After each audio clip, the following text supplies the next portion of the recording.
I'm Antonique Villard, and you are watching Eliot Kelly TV. Never lose your passion.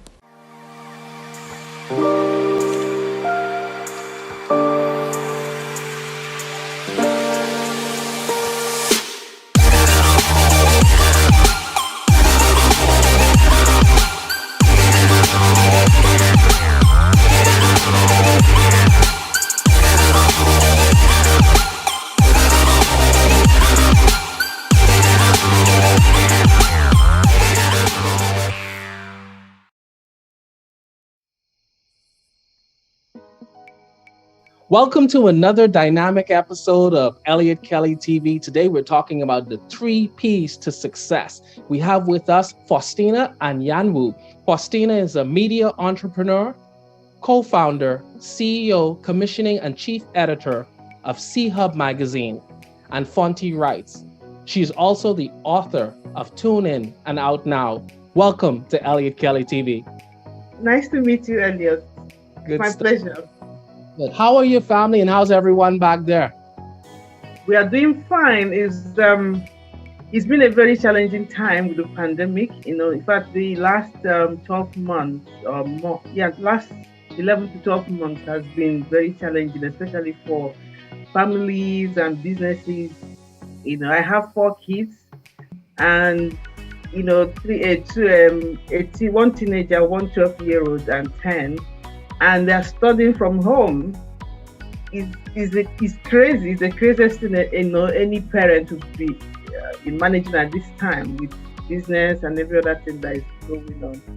Good stuff. Like I said, our topic today, we're going to be talking about passion, we're going to be talking about purpose, and we're going to be talking about perseverance. Before we go into some of your life experiences and the challenges and opportunities of being an editor, tell us your professional story.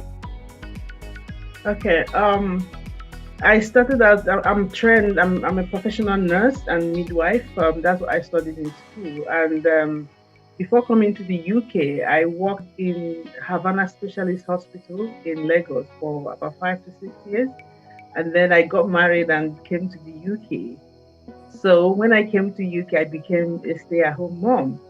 I had my 3 daughters, and then when they all started school and all that, so I needed to. But I'm somebody that I love to do things. I don't like being idle. So I started and I started looking for what I'm gonna do. But originally, right from home, I didn't want to practice nursing anyway. So, and my husband too wasn't so keen on nursing, me practicing nursing. So that was when my passion for media and business and everything kicked in, and then I started researching and looking for how to get into the industry. So that has been my, that's how I got into business, and then I've been enjoying it. Thank you. What was your inspiration for starting CHub magazine? The first inspiration was, first of all, when I came into the UK, if you don't live in the UK, if you grew up in Africa and places where Black people are majority, you don't hear all this racism, and you don't understand what it's all about and how deep it is. So when I came here, I found out that it's like Black people here were stuck in one place like that. They were stuck in a cube or in a corner, and they are being talked over, talked about, talked at. Nobody is really engaging them, and the stories are usually very negative, very, very negative. It is crime, poverty, illness, anything negative. That's where you see a Black person on the front paper and the TV and, all of those things. So I didn't like it at all. It was like, this is not how it is at home. Why is it like this here? Exactly. Then I was thinking about it, and because already I wanted to be in the media, but I didn't know how to go about it. I didn't really have any serious passion of the niche I want to go into.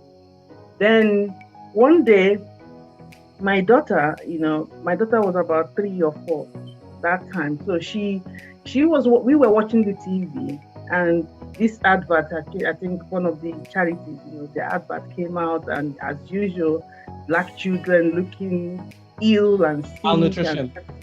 Yeah, so And my daughter asked me, Mom, why is everybody in Africa, all the children in Africa dying and suffering too much? She doesn't want to go to Africa. So that became a challenge for me. Answering that question became a huge challenge. And then we decided we are going to be showcasing Africans, showcasing the best of Africa, the best of Black people, so that my children will see it and aspire to become whoever they want to be instead of what they are reading about here. And that was what we did. That's awesome. I mean, it's amazing how you are able to share that passion with your children, but not just not just share that passion with your children, but now you're able to share that passion and message to the world. I always thought the same thing back home in the Bahamas. We would always see the images of Africa being, like you said, the iconic malnutritioned child or children. But that is not the case. You visit some places like Banana Island or Lekki Phase 3 or Phase 2, it's a totally different concept than what you're seeing in the media. So that's great. What is your greatest challenge in the media industry? Starting as a small business and then in this part of the world, this is where media is well established. There are big media houses and magazines, and being able to trying to find our niche, trying to find an audience, and trying to having people to believe that we are serious. In fact, in the UK here, there are so many Black-owned media that come up. In highest 1 or 2 years, they are gone. They won't be able to maintain the pressure and challenges of both funding, both credibility, and people trusting them and being loyal. So that was our major challenge. So we tried to brand our media platform differently and more more competitive as well. But then that really hit us in the past. Our funding and being able to fund it, being able to pay our writers and connect all of that has been a big challenge, and that was what led to other arms of our business springing up, so that to keep our cash flow going and keep up, have activities going around the magazine. Thank you for sharing that with us. It's amazing that you mentioned that. As we talk about perseverance, people see the Faustinas or they see the Eliots and they automatically think once you arrive to the UK, the Queen just taps you on the head and then there's just pot of funding happens for you. And you're sharing with us that there were trials and there were tribulations and you were able to actually push through some of those no's. Tell us, who or what inspires you? Okay, as a growing teenager, I really admired Oprah Winfrey. I loved her, her prowess, her courage, her competence in the media, how she does her interviews, the initiatives that she's always coming up with. So I really, really liked her presence, her appearance, media appearance and all that. And I wanted to be somebody like that. Then, but when you go to my roots, my grandmother was very, very hardworking, was a formidable businesswoman, So she was also a huge inspiration for me. Each time I remember her, she gives me the strength to keep going because I saw how she ran business, and her business, she used to be a tobacco merchant, and that was in the village in Nigeria where this business was dominated by men, but my grandmother became the the big woman of the whole industry around my area then, and she was really wealthy. So she was very strong at the same time as a business woman, and at the same time very human as a mother and as a wife. So that's my inspiration in that regard. Thank you. As we speak about purpose, we know that you have your hands in several different pots. We spoke about that as we entered the brief. Can you tell us, what are 2 performance management tools that you use or recommend that keep you so efficient? Okay, I would say one, first of all, when I, how will I put this now?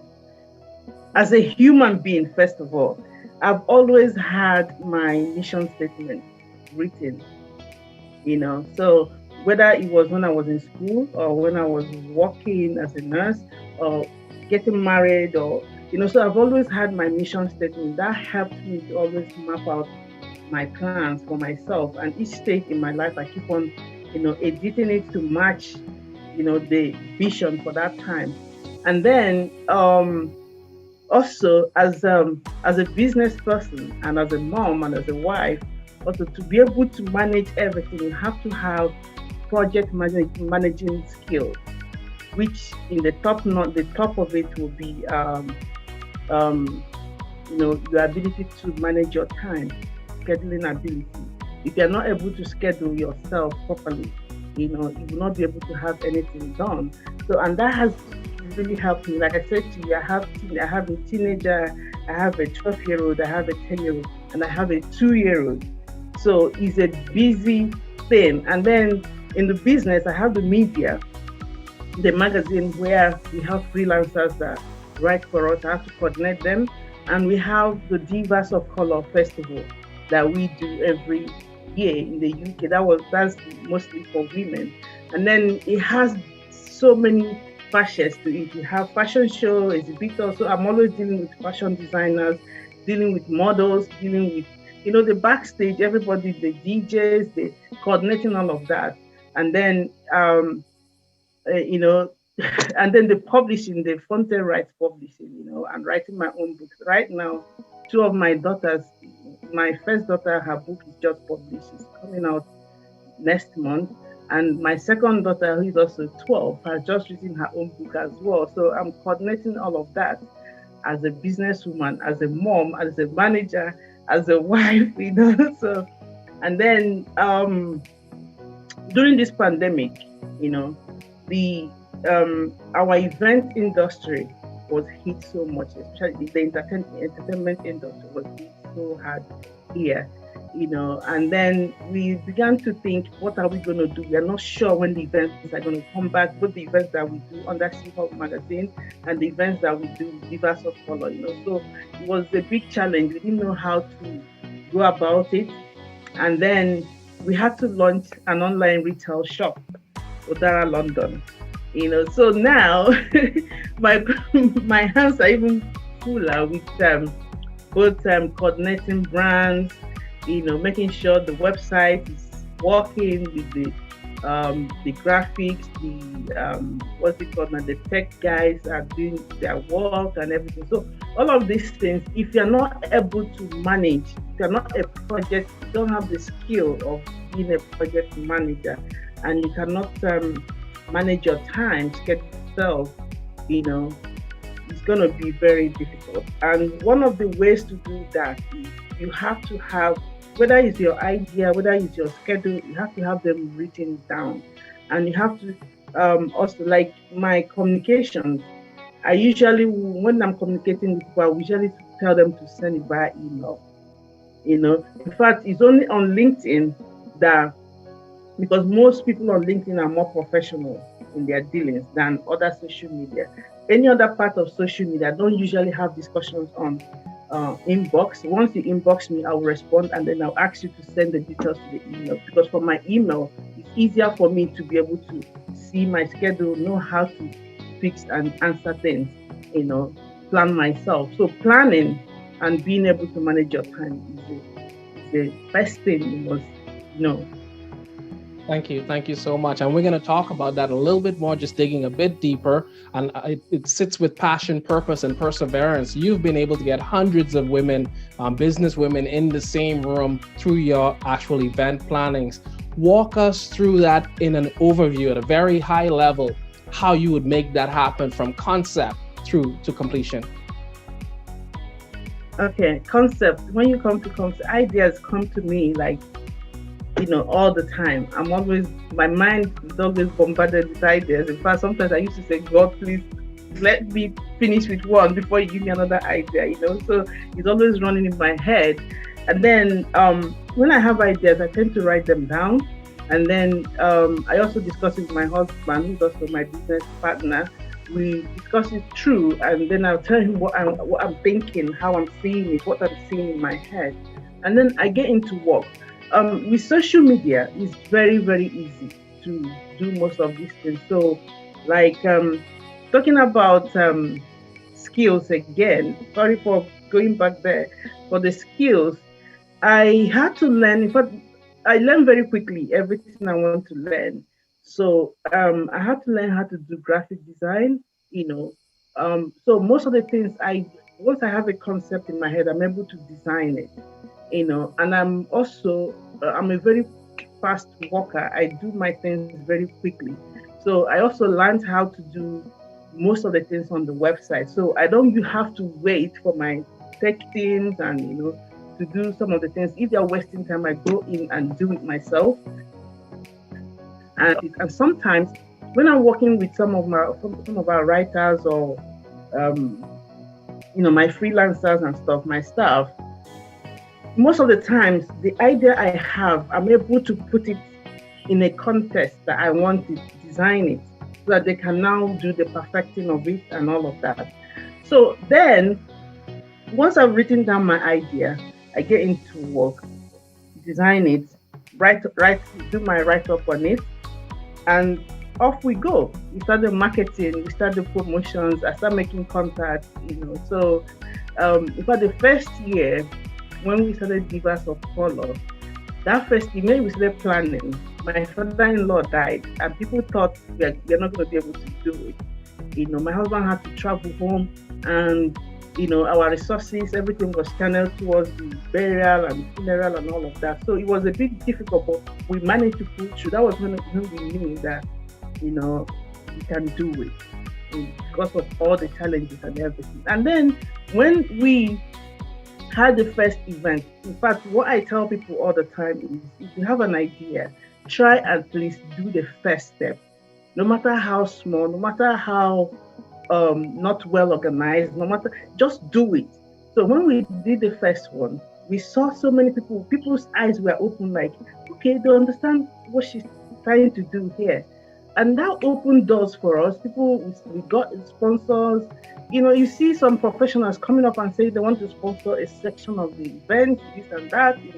So that was when we were able to now go into, making it bigger, going to bigger venues and more posh venues, 5-star hotels, and then people want to associate with luxury. So we make it a luxurious event, and then make sure that the topics that we cover are relevant, so that when people come for the event, they listen to the conference and everything, they have something to go home with. And then with the branding, with the things, the way we promote, the way we market the event, we began to attract women from outside the UK, from the US, from Germany, from every part of the world, even Zimbabwe and India, Sri Lanka, Pakistan, so women from every part of the world, Nigeria, were all trooping in here every March. And then even now, talk about the class. We had Don Butler, who at the time was Shadow Women's Secretary or so. So she came as well. We've had different, both the women in the House of Lords as well. So it's been a success of its own. We just brought it out there. People connected with the brand and wanted to be part of it. Thank you. We're so proud of you, Faustina, for all the work that you and your team are doing. How can persons get in contact with you guys? Okay, for me, just fonte.com. Fontebon.com, or just go to fonte.com, FAUNTEE.com, or if you just search at Fonte, I'm on Twitter, Instagram, Facebook, LinkedIn. So once you connect with me, it's easy to connect with all our businesses. Thank you. Our quote for today is actually by Robert Kiyosaki, and he says, "Face your fears and doubts, and new worlds will open to you." You've been watching on Eliot Kelly TV with Faustina Anyanwu. Never lose your passion. My name is Fred Paul, and you are watching Eliot Kelly TV. Never lose your passion.